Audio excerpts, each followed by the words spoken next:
everyone, welcome to Virtual Feeds number 2. This is going to be a 3-part series, all based around a chook. Okay, so the first one might be a little bit boring, but this is essentially a really good budget saving tip based around one purchase, but making 3 meals out of it.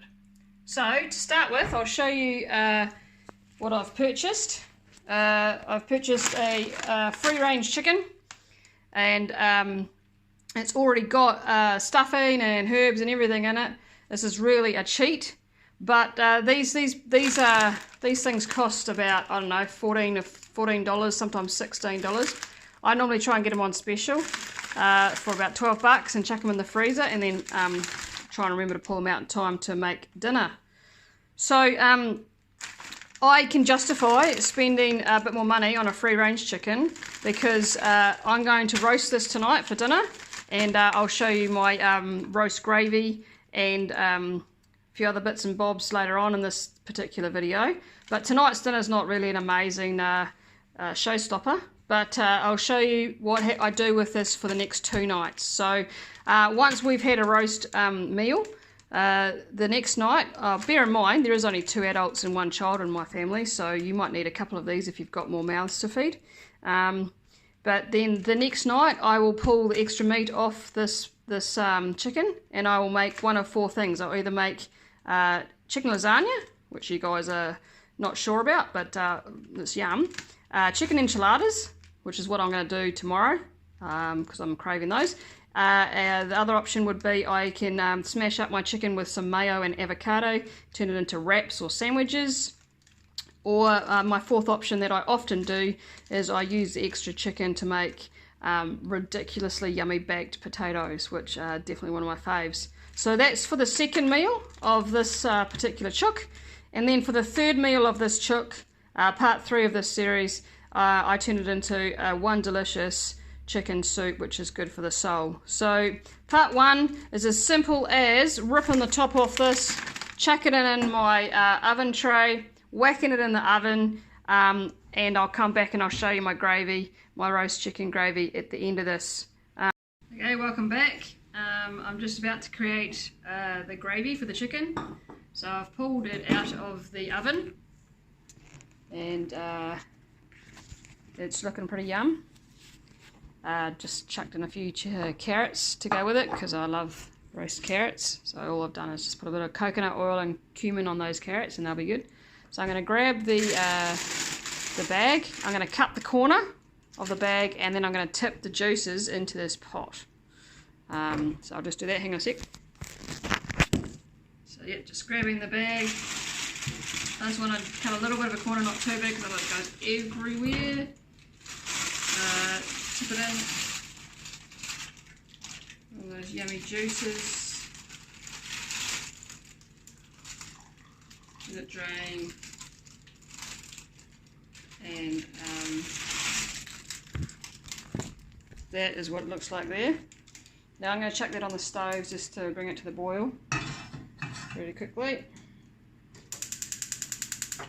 And then while that's happening, I will grab my cup over here, which I've put a couple of tablespoons of flour, just normal flour. I only use spelt, but it's all good. And then just the tiny little bit of tap water, and I'll just give that a real good stir. Make it into a paste, maybe a tiny bit more. Don't want it too runny, but you don't want it too thick either. So yeah, give that a good stir. What I'm going to do with this is let this boil, bring this to a boil, and then I'm going to slowly add this into my gravy. And I'll also add salt to taste, pepper, and maybe a few herbs just to make it taste yummy. Okay, so I'm just doing the finishing off touches for my gravy and the rest of my dinner right here. That's simmering okay. Not quite enough liquid, so I've got over here my peas and my corn that I did off the cob all ready to go. So I'm going to drain some of that liquid into my gravy. Okay, I haven't got two hands. How the heck do I do this? One moment. Okay, so I've done that. There's some good vitamins and minerals and stuff in your veggie water, so don't waste it. I'm going to crank up the heat, and now I have this kind of flour stuff that I'm going to tip into my gravy. Before I do that, I'm just going to grab some butter. Big chunk of butter would be good. Yum. Can't have too much butter. And I'll chuck that into my spuds. Let that melt. I always peel my scrub my spuds, not peel them. Lots of good vitamins and minerals at the surface. Okay, so I will try and do this with two hands. It's really difficult. You want to be able to stir it at the same time as pouring it, because otherwise it'll go lumpy.